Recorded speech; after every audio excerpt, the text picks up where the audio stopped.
A continuación se presentará un análisis comparado de 8 países, que serán evaluados de acuerdo a unos criterios determinados. Se buscará entonces determinar qué factores son los más influyentes a la hora de elegir o catalogar un país, y así responder al interrogante de ¿cuál es el mejor país para vivir? El trabajo se realizará con base a datos recientes de cada país, sobre los cuales se podrá hacer dichas comparaciones y llegar a conclusiones.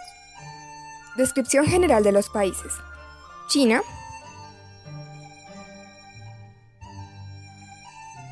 Chile,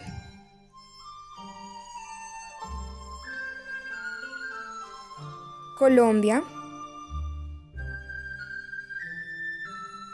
Camerún, Islas Comoras, Chad, Chipre, Canadá. Aspecto territorial. Según los datos aquí mostrados, es pertinente decir que la extensión de los países no es un factor que determine si es o no un estado próspero, precisamente porque la extensión territorial no tiene necesariamente que ver con la cantidad de habitantes, su productividad o las áreas que son habitables. Tomemos como ejemplo el caso de China y Canadá, dos de los países más grandes del mundo.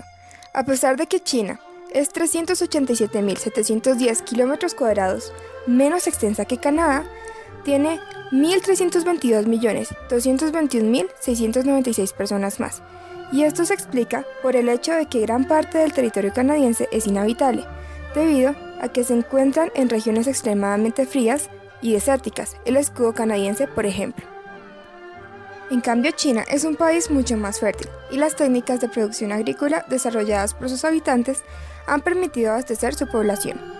Otro claro ejemplo de lo anterior son Chile y Chad, pues aunque Chile es 527.898 kilómetros cuadrados más pequeño que Chad, tiene una economía mucho mejor posicionada. Según datos del Banco Mundial, Chad es un país de ingresos bajos, mientras que Chile es uno de ingresos altos. Y aunque se podría argumentar que Chad no es un territorio próspero debido a que es un país cuyo territorio es dominado por el Sahara, esta deducción se invalida ante el caso de Chile, en el que el desierto de Atacama, que reclama una parte importante de su territorio, no es obstáculo para que su nivel de ingresos sea bueno. Aspecto religioso. En cuanto a religiones se refiere, pudimos concluir que las religiones de los países influencian en mayor o menor medida el comportamiento de sus habitantes y por consiguiente sus creencias colectivas, ya sea que profesen o no la religión, su economía y su percepción del trabajo. Tomemos como ejemplo a Colombia y China. En China, las doctrinas del confucianismo incitan a la obediencia, la autoridad y el trabajo duro, convirtiendo al individuo en parte de un colectivo que propende al bienestar general.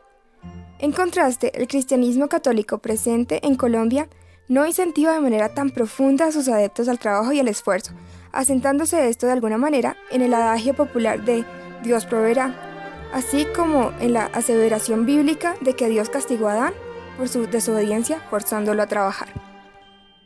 Así, se puede evidenciar que el grueso de la población de los países sigue consciente o inconscientemente las doctrinas de su religión mayoritaria, y esto hace parte de la configuración de dicho estado, siendo este el caso de Canadá, Chad, Chile, Chipre, Comoras y Colombia. Esto no es tan notorio en Camerún, ya que su población está notoriamente dividida por el cristianismo y las creencias indígenas.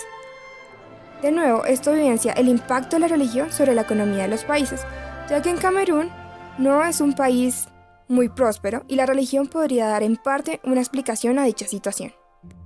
Aspecto de climas y recursos económicos. El clima más variado es el de China. En Canadá, Camerún y Chad se presenta una diferenciación climática respecto a la zona sur y la zona norte de su territorio. En el caso de Chile, hay 3 climas principalmente marcados en 3 zonas diferentes. Por otro lado, en Chipre, Colombia y Comoras, la diferencia climática respecto a sus zonas no es tan clara. Respecto a los recursos económicos e industriales, China también lleva la delantera, ya que produce una gran variedad. Caso que no ocurre con los demás países, ya que se ven principalmente sumidos en la producción de materias primas. Basándolos en lo anterior, es posible afirmar que el éxito económico de China se debe a que su comercio está basado en productos elaborados, cuyo costo es más elevado que el de las materias primas que proveen los demás países como Chad, Camerún, Colombia, Chile, cuya ganancia es menor. La situación de Comoras es preocupante, ya que se vale únicamente de la pesca, el turismo y la destilación de perfumes. De este modo, de hacer falta alguno de sus recursos, su economía muy seguramente tambalearía, similarmente al caso de Holanda con su producción de tulipanes. Aspecto lingüístico. Las lenguas nativas son las expresiones vivas del sentir y desarrollo de un grupo humano, pero son las lenguas francas las que determinan su comportamiento en el ámbito comercial e internacional.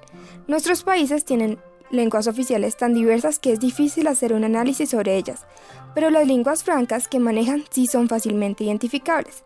Así, encontramos que el inglés y el francés son las lenguas francas más usadas en los 8 países que tenemos a comparar, ya sea como idiomas oficiales, Canadá, Camerún, Islas Comoras, o como lenguas que se deben aprender en centros educativos, en el caso de Colombia. También podemos observar que las lenguas de los colonizadores de los países que fueron colonias han permanecido y han desplazado las lenguas nativas, en unos casos más fuertemente que en otros. Así, en Colombia, Chile o Canadá, las lenguas indígenas están casi extintas, mientras que en algunos países de África siguen siendo significativas. Adicionalmente, según 2 criterios establecidos por la UNESCO, el número absoluto de hablantes y actitudes políticas de los gobiernos y las instituciones hacia las lenguas, se determinó que de los 8 países analizados, en todos se presenta 1 o 2 lenguas oficiales, donde solo una es la más hablada, siendo una lengua vulnerable de acuerdo al primer criterio. De acuerdo al segundo criterio, los gobiernos de la mayoría de las lenguas de los 8 países brindan un apoyo diferenciado. Aspecto sísmico. En cuanto a riesgo sísmico se refiere, Chile, China y Colombia se encuentran en una zona muy vulnerable, mientras que Canadá y Chipre presentan un riesgo más moderado. Por otro lado, Chad, Camerún y Comoras tienen un riesgo casi nulo. Respecto a esto, podemos concluir que el riesgo sísmico no es un factor que afecte a las economías de una manera profunda. Prueba de esto es que a pesar de las constantes sismicidades que se presentan en Chile y China, como el terremoto que hubo en Chile de 9,5 en la escala de magnitud del momento, siendo el terremoto de mayor intensidad de toda la historia, se recuperan con relativa rapidez, puesto que son 2 economías pujantes y muy bien posicionadas de las regiones. En cambio, Chad, Camerún y las Comoras no lo son. Aspecto político. Respecto a la corrupción en los gobiernos podemos concluir, según los datos aquí mostrados, que los países africanos tienden a ser los que presentan más gobiernos corruptos. Esto evidenciado en que las sentencias hasta ahora dictadas por la Corte Penal Internacional son solo a individuos de países africanos. Esto quizás se ve explicado porque la lógica organizacional ha sido tribal en estos países durante toda su historia, y los intentos de occidentalización y adaptación por parte de las grandes potencias, colonizadoras o no, solo han desembocado en desorden civil, guerras y crueles dictaduras. Adicionalmente, también analizamos los conflictos de los países a comparar, como el conflicto armado interno presente en Colombia con la guerrilla de las FARC, con la que se adelantan procesos de paz. Así también el conflicto actual con la privatización de la educación chilena, que genera una brecha social en la población. En China, hay un problema ambiental con la fertilización de los campos de arroz. En Camerún, hay un problema con la producción de papa por la presencia de un nocivo virus. En Comoras, el problema radica en que las condiciones no permiten que los niños accedan a la educación y terminan siendo forzados a trabajar. En Canadá, hay un problema en la formación de un gobierno federal que represente a todos los territorios, donde el sistema hace que se intensifique el regionalismo. Por otra parte, en Chipre hay una situación delicada por las divisiones internas de la población. De este modo, podemos afirmar que en nuestros países a comparar las problemáticas son muy variadas, pero que todas, de alguna manera, repercuten en la estabilidad de cada país. Conclusión final. De acuerdo a todo lo anteriormente planteado, y respondiendo a la pregunta de ¿cuál es el mejor país para vivir?, concluimos que el estado que mejor posicionado está en este aspecto es el estado europeo de Chipre, con un puntaje del 72% sobre el 100%. Lo siguen de cerca Chile y Canadá con el segundo y tercer lugar. A su vez, pudimos concluir que el país peor posicionado y por ende el menos recomendable para vivir es el estado africano de Chad.